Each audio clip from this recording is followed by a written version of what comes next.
सावधानी से सुनना। एक प्रश्न हमारे भीतर खड़ा होता है, जब हम सूर्य नारायण भगवान को अर्घ देते हैं, जल चढ़ाते हैं, तो वो जल पृथ्वी पर जब गिरता है तो उसके छींटे हमारे शरीर पर लगते हैं। क्या वो ठीक है? क्या वो श्रेष्ठ है? तो शिव महापुराण की कथा कहती है, जब हम सूर्य को अर्घ देते हैं, सूर्य को जल चढ़ाते हैं, वो पानी जब पृथ्वी पर गिरता है, उसके छींटे हमारे शरीर पर लगते हैं, तो वो श्रेष्ठता का भाव निर्मित करते हैं, वो गलत नहीं हो सकता।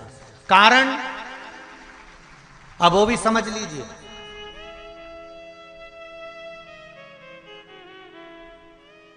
अब सूर्य नारायण भगवान को आप जल चढ़ा रहे हो तो छींटे नहीं लगे, उसके लिए क्या स्टूल पे चढ़ के चढ़ाओगे कि कुर्सी पे चढ़ के चढ़ाओगे? अरे बोलो तो सही। अब कई लोगों के दिमाग में यह बात भरा गई कि हम भगवान को जल चढ़ाते हैं, वो हमारे शरीर में छींटे लगते हैं, जमीन पे से पानी गिरता है, वो हमारे शरीर को छींटे लगते हैं, भगवान को अच्छा नहीं लगता होगा। कौन ने कहा? पहले तो उसको पकड़ के ला।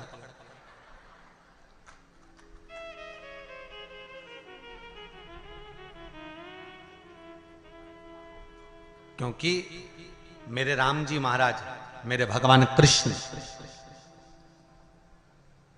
बड़े बड़े संत, साधु, सन्यासी, तपस्वी, साधक, उपासक जितने भी हुए, जिन्होंने सूर्य की आराधना करी, इन्होंने टेबल पे चढ़कर या कुर्सी पे चढ़कर जल नहीं चढ़ाया, इन्होंने पृथ्वी पर खड़े होकर ही, क्योंकि पृथ्वी तत्व के देव हैं शिव।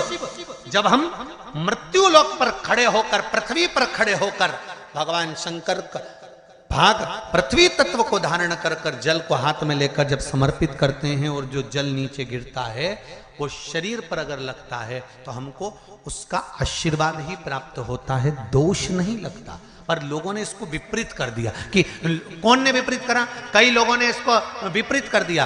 कौन ने विपरीत करा? तो जो दूसरे धर्म के लोग होते हैं, जिनको हिंदू धर्म से नफरत होती है और जो हिंदू धर्म की पूजन, सेवा, अर्चना को समाप्त करना चाहते हैं, वो धीरे धीरे धीरे धीरे कहने लगे कि सूर्य को जल चढ़ाओगे तो शरीर में लगेगा, शरीर में लगेगा तो दोष लगेगा। इसको कह कहकर घर घर में सूर्य को जल चढ़ाना लोगों ने बंद कर दिया कि आप जल चढ़ाएंगे तो दोष लगेगा, शरीर पे छींटा लगेगा, शरीर को ऐसा लगेगा। ये दोष नहीं है। कितनी सुंदर बात है महाराज। सूर्य नारायण भगवान को जब जल चढ़ाया जाता है, हाथ सिर से 8 इंच की दूरी पर होना चाहिए। जम के बोलिए, सिर से कितना ऊंचा होना चाहिए? 8 इंच ऊपर अपना हाथ होना चाहिए मस्तक से सूर्य को जल चढ़ाते समय। और ना चांदी का, ना स्टील का, ना लोहे का, ना प्लास्टिक का, ना कांच का, ना सोने का कोई बर्तन, ना कांसे का, ना एल्युमिनियम का,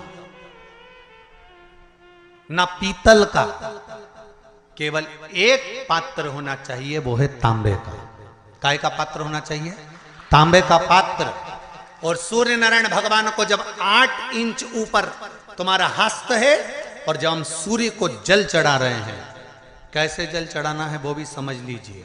अगर कोई कैंसर का मरीज है, जिसके चेस्ट में कैंसर आ गया हो, लेफ्ट में, राइट में कहीं पर कैंसर आ गया हो, या कोई गठान आ गई हो, तो महाराज आप जल चढ़ाते समय उस जल की धार को सूर्य भगवान को जब चढ़ा रहे हो, तो धार आपकी गठान की ओर जाना चाहिए, जिससे सूर्य की किरण उस जल में से आपके उस स्थान पर पड़े, उस जगह पर पड़े जहां पर गठान है।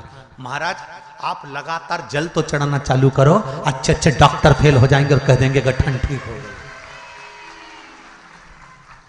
आपका लीवर और किडनी गड़बड़ कर रहा है, आप प्रतिदिन, आपका स्वास्थ्य गड़बड़ रहता है, आप प्रतिदिन ये ज्योतिष शास्त्र के अंतर्गत, रत्न शास्त्र के अंतर्गत ये रत्न शास्त्र, ज्योतिष शास्त्र, रंग शास्त्र जो हमारे यहाँ है, रंगों के हिसाब से ये जितने रत्न होते हैं, माणिक हुआ, मोती हुआ, नीलम हुआ, मूंगा हुआ, पुखराज हुआ, ये क्यों कहते हैं ये पीला है, ये सफेद है, ये नीला है, ये लाल है, इसको शरीर में क्यों पहनाते हैं? उसका कारण होता है कि जब शरीर में पहनते हैं सूर्य की किरण उसमें पड़ती है, हमारे शरीर पर वो कलर का इफेक्ट पड़ता है, उस कलर को शरीर पर लगता है, और शरीर पर लगता है तो हमारा शरीर धीरे धीरे, हमारी जो इंद्रियां हैं वो सही होने लगती हैं, काम सही होने लगता है। तो आप कहते हो ना साहब, मैं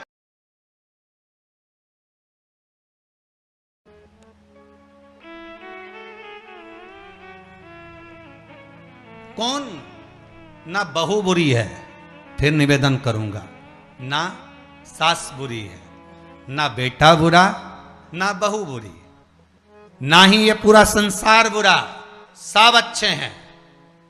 फिर बुरा क्या? अपना कर्म जो हम कर कर आए हैं, उस कर्म का भोग संसार में आकर भोगना पड़ेगा। एक रोटी भी हमको खाने को मिल रही है तो हमारे पूर्व के किए हुए कर्म के अनुसार मिल रही है। दुख भी अगर हमको मिल रहा है तो हमारे पूर्व के कर्म के अनुसार मिल रहा है। सुख भी मिल रहा है तो हमारे पूर्व के कर्म के अनुसार मिल रहा है। हम जैसा कर्म करें उसके अनुसार हमें फल मिल रहा है।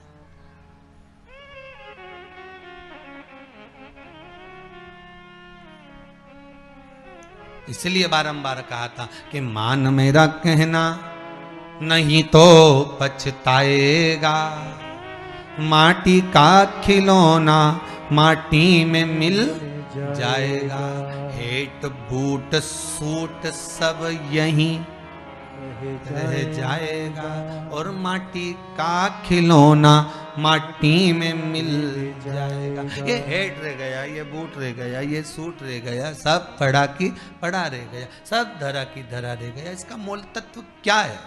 इसकी महत्वता क्या है?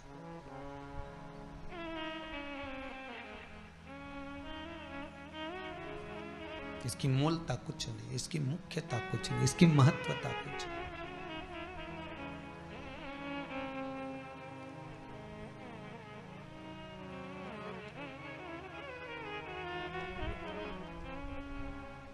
किले भोले का नाम, भगवान शिव का मंत्र, नाम स्मरण जप कीर्तन सुख दे।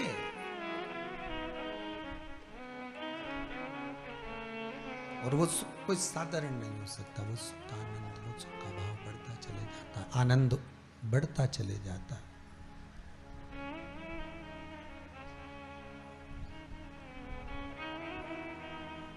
ले भोले का नाम काहे यूं भटके, मिलता है आराम काहे यूं भटके। इस शिव का नाम लेकर हम जब शंकर का नाम लेकर जब अग्रण्य हो जाएं, प्रेशर खोलिए महाराज, प्रेशर खोलिए। हम शिव का नाम लेकर जब अग्रण्य बढ़े, आगे बढ़े, शंकर का नाम लेकर जब अग्रण्यता के भाव की ओर बढ़े, तो जीवन का सुख क्यों ना मिलेगा साहब।